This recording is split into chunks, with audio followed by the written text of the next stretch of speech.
Today's story is the remastered audio from Her Evil Plan Put Her on Death Row, which is a very popular video on my YouTube channel. My telling of this story gained notoriety on YouTube largely because of the intimate detail I put into the death scene. It's like you're getting a front row seat to one of the most heinous crimes in recent history.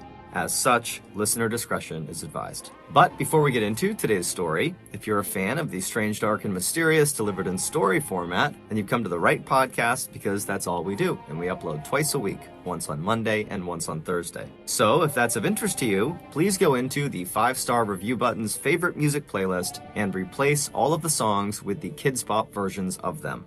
Also, please subscribe to the Mr. Ballen podcast wherever you listen to podcasts so you don't miss any of our weekly uploads. Okay, let's get into today's story. In the early 1960s, two high school classmates in South Carolina named Carol and Reggie fell in love with each other. Every day in the halls, they'd hold hands and they'd laugh with each other and whisper to each other, and then outside of school, they were inseparable. But despite their seemingly perfect relationship, it didn't last long. They both had different ideas about what the future should hold, and so after graduation, they broke up. Reggie went on to join the US Navy, where he served for a number of years all over the world. He would at one point get married, but that marriage would end quickly. And then after he got out of the military, he got a job at a railroad back at his hometown in South Carolina. As for Carol, after graduation, she got married and divorced too, twice actually, but it was her second failed marriage that nearly killed her. On February 18th, 1987, Carol was living with her 10-year-old daughter, Rhonda, in South Carolina when her estranged second husband came up to the door and knocked. Carol opened the door, and her ex-husband drew a gun and shot her 6 times in front of her daughter before turning around and fleeing.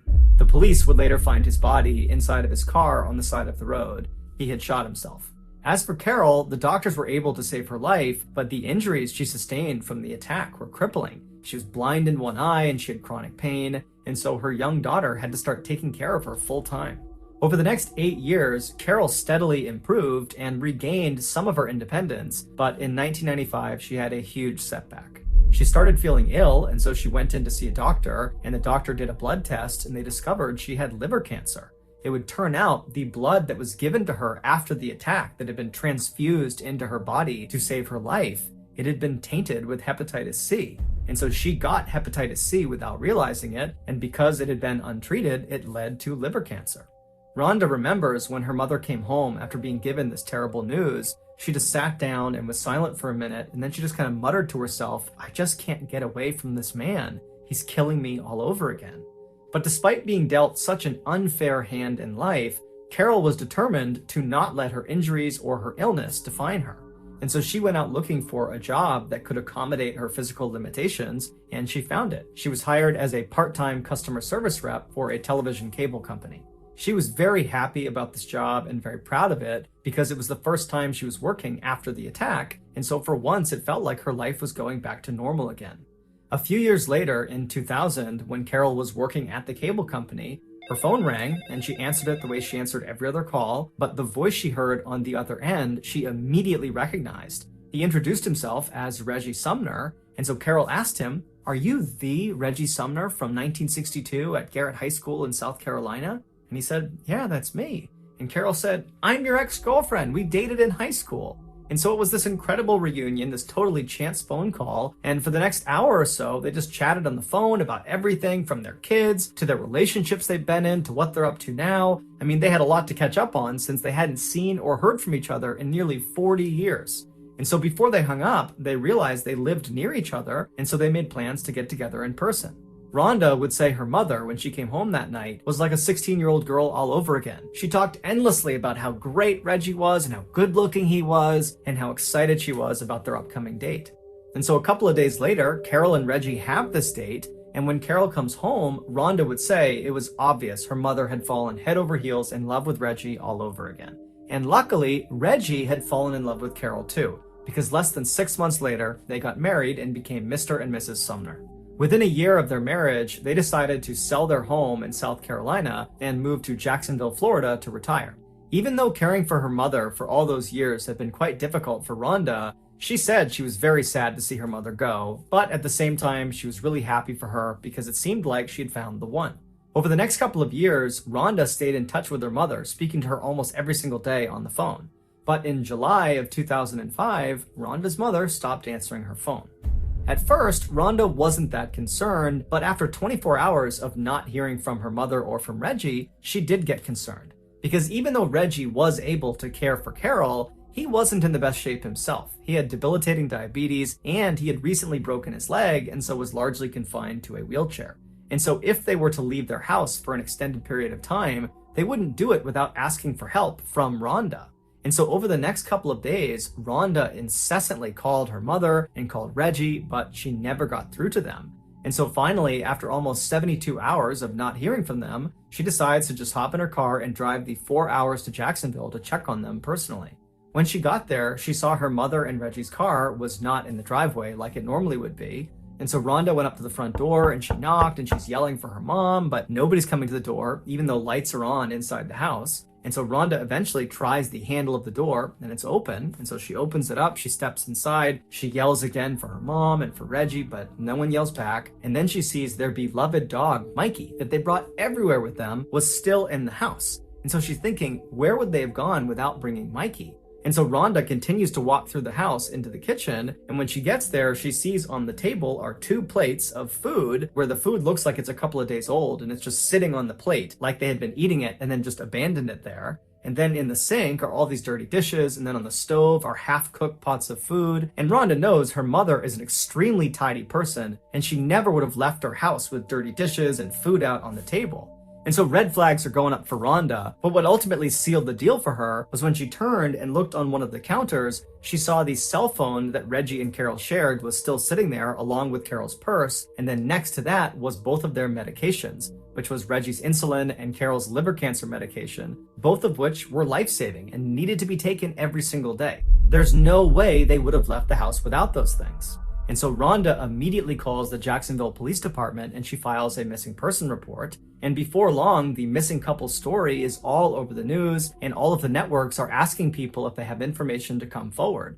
But no one came forward. And so the only lead the police had was to track down the Sumner's car, which was missing from their driveway when Rhonda showed up at their house. So the police shared the description of their vehicle all across the state, and very quickly they got a hit.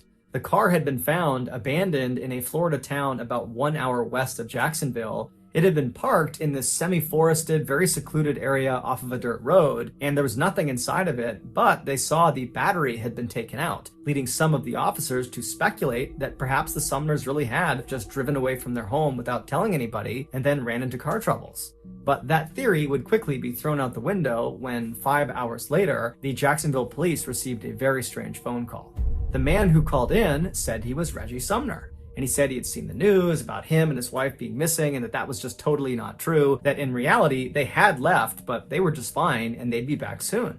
The police are immediately suspicious of this person. They don't think it's Reggie Sumner because, for one, he sounds like a young man and Reggie is a 61-year-old, and so the voice didn't really line up. And just the way he was talking about this disappearance like it was no big deal, that also just didn't really make sense. And so one of the officers asked Reggie, "Are you with your wife, Carol?" And he said, "Yep, I'm with her. Here she is." And so a woman hops on the phone who says she's Carol Sumner, but she sounds far too young to be Carol Sumner, who's 61. This sounds like a 18, 19, 20-year-old girl. And she, too, just reiterates that everything's just fine and they've gone out for a couple of days. There's nothing to worry about. And, you police can stop looking for us. And so after this call ends, the police at this point are convinced that this simply cannot be Carol and Reggie. But to make sure, they call in Rhonda and they have her listen to the recording of this conversation with the so-called Reggie and Carol. And right away, Rhonda says, "That's not my mom and that's not Reggie." And so at this point, the police assumed that these two people who called in pretending to be the Sumners probably had something to do with the disappearance of the real Sumners. And so while they waited for the trace on this phone call to come back, which would give them information about who was calling and from where, the police decided to investigate another angle.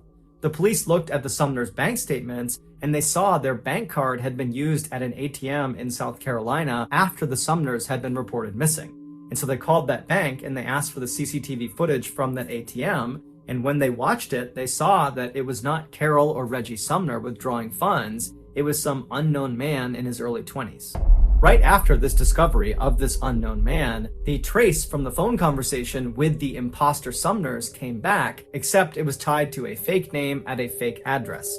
So that wasn't helpful to the police in their investigation. However, when they went through this cell phone's call logs, which they got with the phone trace, they saw whoever owned the cell phone had recently placed a call to a car rental company in South Carolina. And so the police call this car rental company and they speak to the manager, and they're able to figure out that somebody using this cell phone number had indeed called and had rented a car, and the car they rented matched the description of the car the unknown man was driving in the ATM surveillance footage. But this car had been rented to a woman. Her name was Tiffany Cole. The rental company told police that all of their cars had satellite tracking information built into them. And so police were able to use that information to track Tiffany's rental car to a motel in South Carolina. The initial thought was that maybe the Sumners are being held against their will in this motel. And so very quickly, a police force was organized, and on the morning of July 14th, so 6 days after the Sumners were listed as missing, they arrive at this motel, they go to the front desk, they find out what room Tiffany is in, they get the key, and they go up and they open the door. The Sumners were not inside. Instead, there were 3 young adults sitting there. It was 24-year-old Tiffany Cole, her boyfriend, 23-year-old Michael James Jackson, and his friend, 19-year-old Alan Wade. Also in the room were dozens of bags of recently purchased merchandise, like computers and video games and clothes and perfume. And also, they discovered the key to the Sumners' vehicle and Reggie Sumner's prized coin collection. The police brought all 3 back to the police station and put them in separate rooms to be interrogated.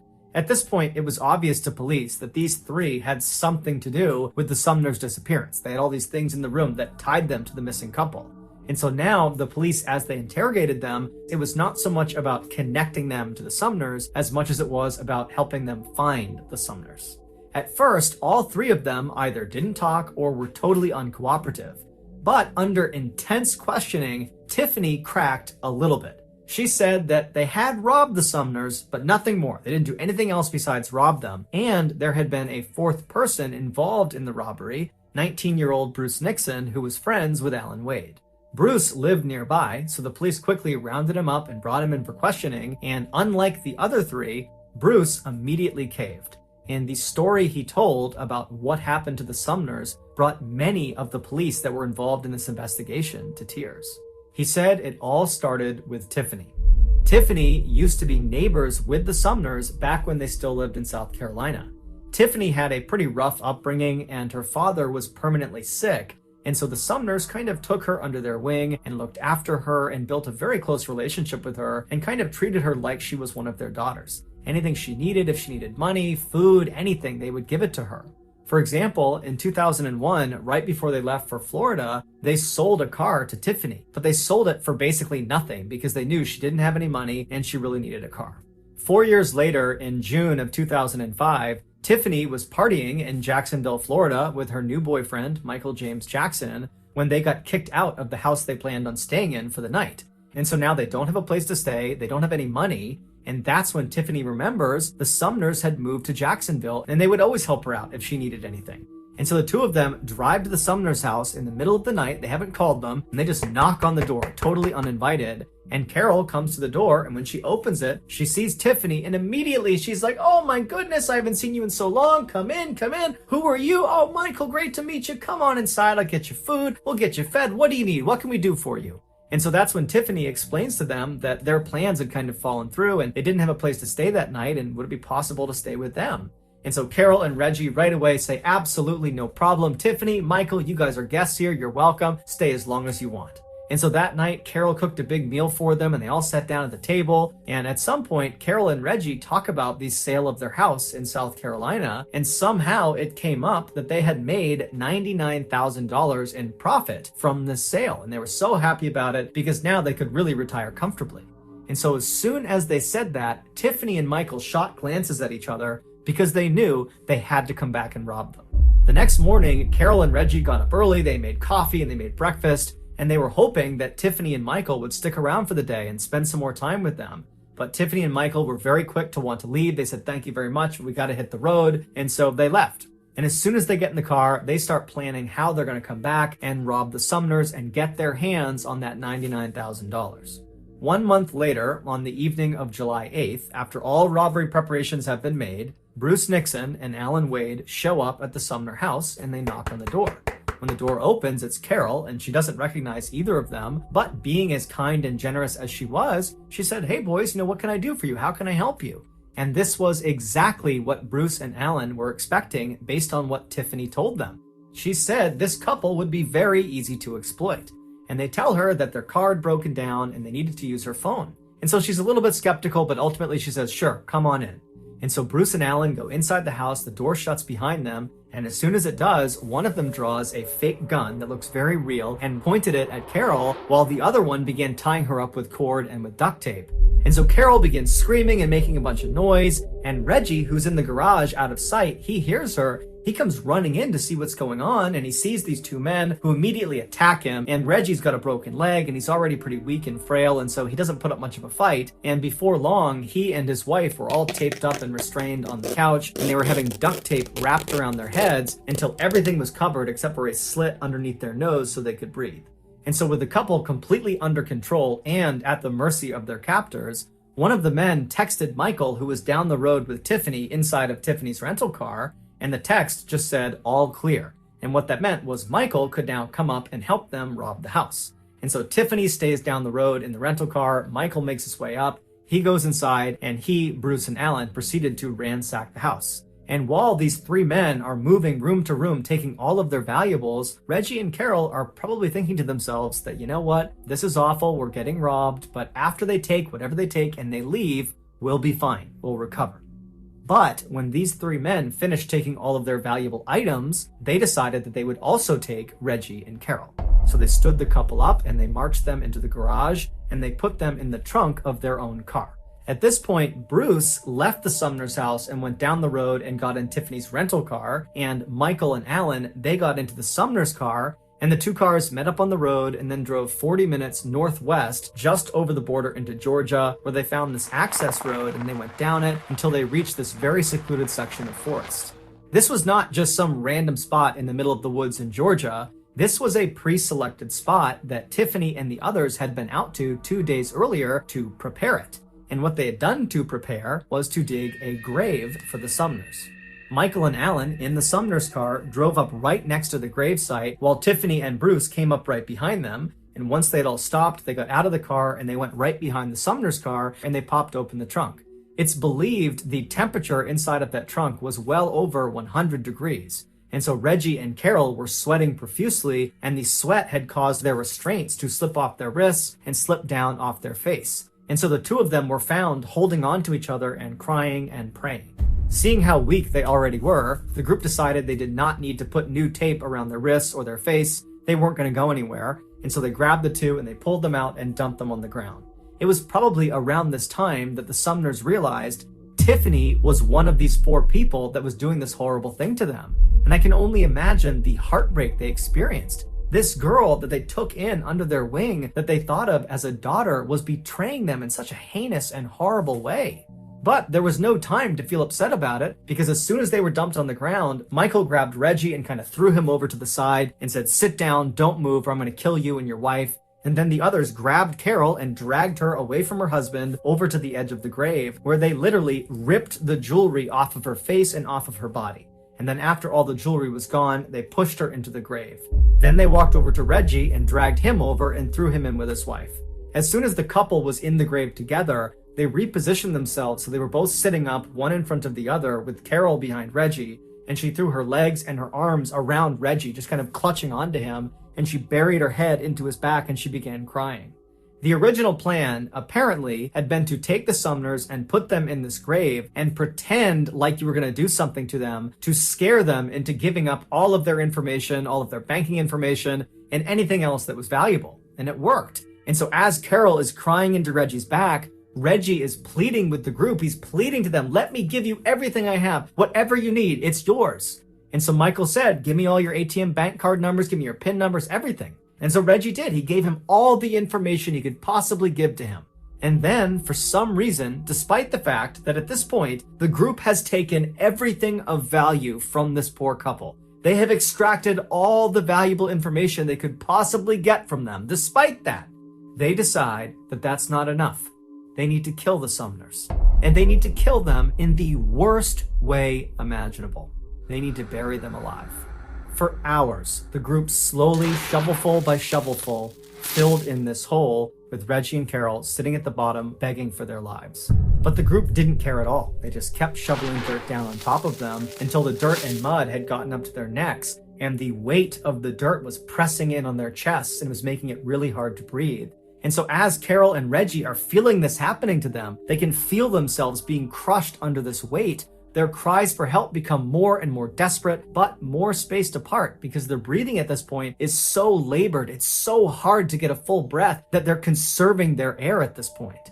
And then at some point, as the dirt crept closer and closer to their mouths, they had to tilt their heads up to try to get a good breath of air. But when they did that, they began shoveling dirt directly onto their faces, causing them to choke and gag. They're inhaling this, and it's becoming nearly impossible to catch a breath. They're dying at this point.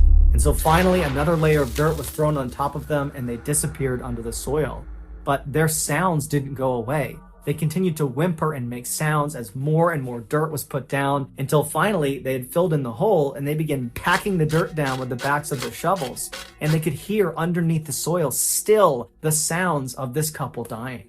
This was a slow and horrible death.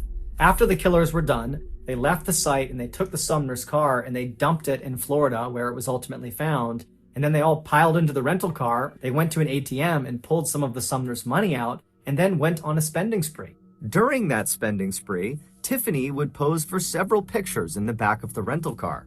In these photos, Tiffany is all smiles and clearly having a wonderful time, despite the fact that literally just hours earlier she had killed the very people who had taken her in and treated her like a daughter. If you want to see those pictures, just Google the words Tiffany Cole celebrating.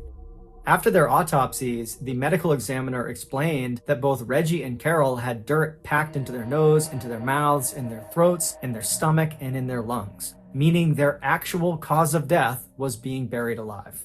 In exchange for telling investigators what happened and for leading them to the gravesite where the Sumners were, Bruce Nixon was spared the death penalty and given a life sentence. As for Michael, Allen, and Tiffany, they were all sentenced to death.